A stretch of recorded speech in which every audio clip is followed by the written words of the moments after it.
తెలుగు ప్రజల ఆరాధ్య దైవం తెలుగుదేశం పార్టీ వ్యవస్థాపకుడు స్వర్గీయ నందమూరి తారక రామారావు జీవిత కథ ఆధారంగా వివాదాస్పద దర్శకుడు రామ్ గోపాల్ వర్మ తెరకెక్కించిన చిత్రం లక్ష్మీస్ ఎన్టీఆర్. ఈ సినిమా ప్రారంభమైనప్పటి నుంచి వివాదమే. ఎన్టీఆర్ రాజకీయ జీవితాన్ని మాత్రమే ఆధారంగా చేసుకుని వర్మ తెరకెక్కించిన చిత్రం ఇది. ఎన్టీఆర్ జీవితంలోకి లక్ష్మీ పార్వతి ప్రవేశించిన తర్వాత జరిగిన పరిణామాలు, లక్ష్మీ పార్వతి మూలంగా ఎన్టీఆర్కు ఆయన కుటుంబం దూరమైన విధానం, చంద్రబాబు నాయుడు చేసిన మోసం, ఇవే ప్రధాన కథాంశాలుగా చేసుకుని వర్మ ఈ సినిమాను తీశారు. వెన్నుపోటు అనే ఆయుధంతో ఈ సినిమాను ప్రజల్లోకి బలంగా తీసుకెళ్లగలిగారు. ఈ సినిమా విషయంలో ప్రేక్షకులు రెండు వర్గాలుగా చీలిపోయారు. ఓ వర్గం సినిమాను ఎలాగైనా అడ్డుకోవాలని భావించింది, మరో వర్గం సినిమా కోసం ఆసక్తిగా ఎదురుచూసింది. సినిమాను అడ్డుకోవాలని భావించిన వర్గంలో అత్యధిక శాతం టీడీపీ భక్తులే. ఎన్నో వివాదాల మధ్య ఈ సినిమాను సెన్సార్ సర్టిఫికెట్ తెచ్చుకుంది. ప్రపంచవ్యాప్తంగా విడుదలకు సిద్ధమైంది. కానీ ఆంధ్రప్రదేశ్లో వర్మకు ఎదురుదెబ్బ తగిలింది. సినిమాను విడుదల చేయడానికి వీల్లేదంటూ ఏపీ హైకోర్టు స్టే విధించింది.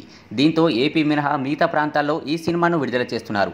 భారీ అంచనాల నడుమ విడుదలవుతున్న లక్ష్మీస్ ఎన్టీఆర్ వర్మకు హిట్ ఇస్తుందో లేదో చూడాలి. ఇప్పటికే అమెరికాలో ప్రీమియర్ షోలు చూసిన ప్రేక్షకులు ట్విట్టర్ ద్వారా తమ అభిప్రాయాన్ని వెల్లడిస్తున్నారు. సినిమా బాగుందని, ఇలాంటి కథను ధైర్యంగా తెరకెక్కించిన వర్మ గట్స్ను మెచ్చుకోకుండా ఉండలేమని కొనియాడుతున్నారు.